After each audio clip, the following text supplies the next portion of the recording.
Welcome to Harrison Hats.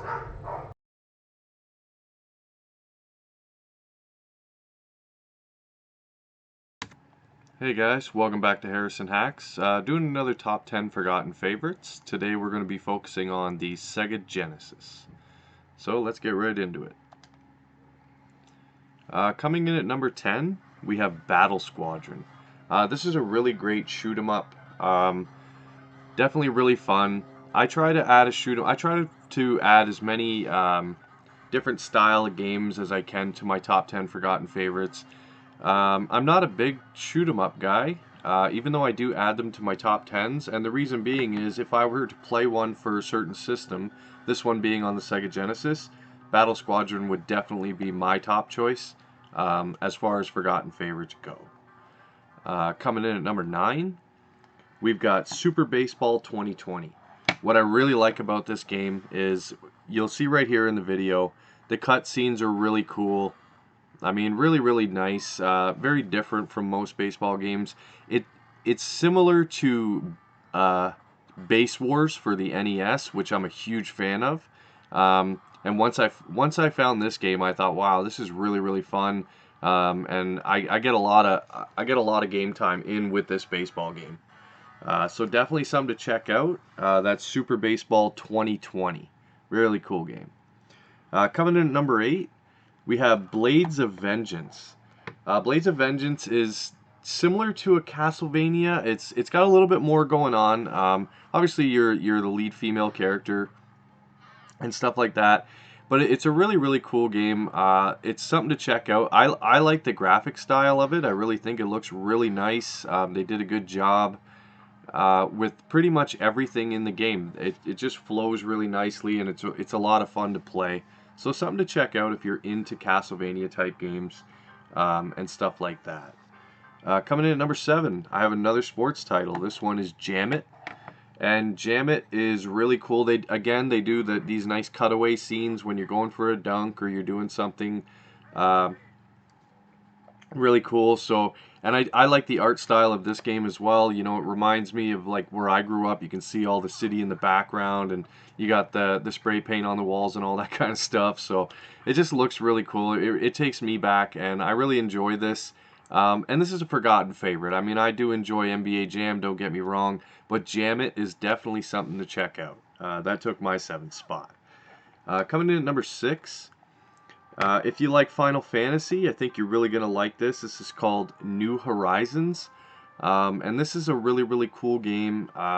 Something I really got into because I played through a lot of the Final Fantasy games. And I always like to put alternatives in my forgotten favorites. If you haven't checked them out, if you like Zelda, go ahead and check out my TurboGrafx 16 forgotten favorites, and you'll see a couple in there that are like Zelda.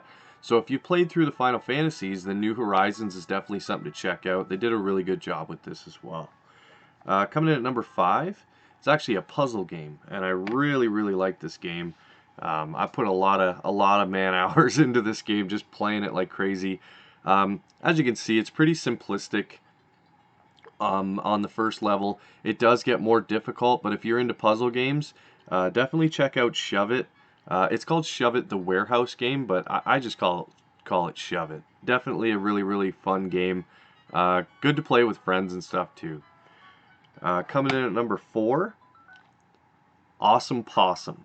Now this may be not a forgotten favorite. I know it's fairly popular, but it's a really cool platformer.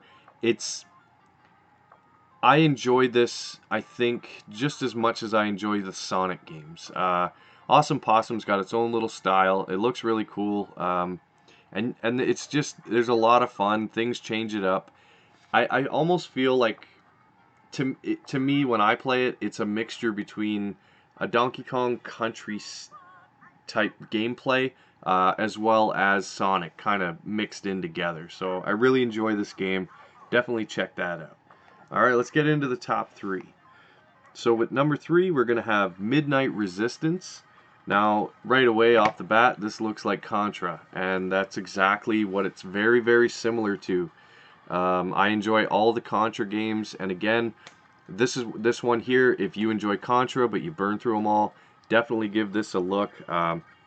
Midnight Resistance is a really fun game, and it's just for any Contra fans or anyone looking for an alternative to Contra. Definitely give this game a look. Took my third spot. Coming in at number 2 is Caliber 50. Now, I'm a big fan of Metal Gear for the NES, and Caliber 50 is actually, this is an arcade port. This is actually an arcade game that they ported to the Genesis, and it's a really excellent game. A lot going on, really great. It's got that NES look to it, and I really like the way NES games look. I'm not into, you know, incredible graphics. I could live with stuff like this. It's just a really fun game, and that's the most important thing. If you've never played it for the arcade, check it out for the Sega Genesis. And again, I mean, I could make a forgotten favorites, or just not even a forgotten favorites, but Sega Genesis arcade game ports. I could make a huge list. They did such a great job with them. For the most part, they're all, you know, really well done. Really as close to the arcade as you can get, but on the home console. So that's Caliber 50 coming in at number 2. Taking my top spot, and I don't know if this was a North American release or not. I know it came out in Europe, and this is called Street Racer. And the reason why this takes my top spot is this is like Super Mario Kart. It's really well done. You have your choice of 8 different characters, and everyone's got different weapons and all these things, different vehicles. So it's very similar to Super Mario Kart. Again, if you played through the Mario Karts, and you know they're fun and everything, but if you want to show your buddies or you want to enjoy something different and be like, hey, check this one out, this is something to look into. I've been really playing this like crazy. I want to get my son into playing this. We played Super Mario Kart quite a bit before, so now that I have found Street Racer, I definitely want to get my son playing this, and I think you guys would enjoy it as well. So that's it for the top 10 forgotten favorites for the Sega Genesis. I want to thank you guys for watching. Check out my other top 10s. I've got one for Sega Game Gear, Nintendo 64, and TurboGrafx 16 so far. I'm going to continue putting these videos out just to try and give everyone an idea of maybe games you've never heard of, games you forgot that you played, or just alternative to games that you enjoy. So again, guys, thanks for watching. Have a good day.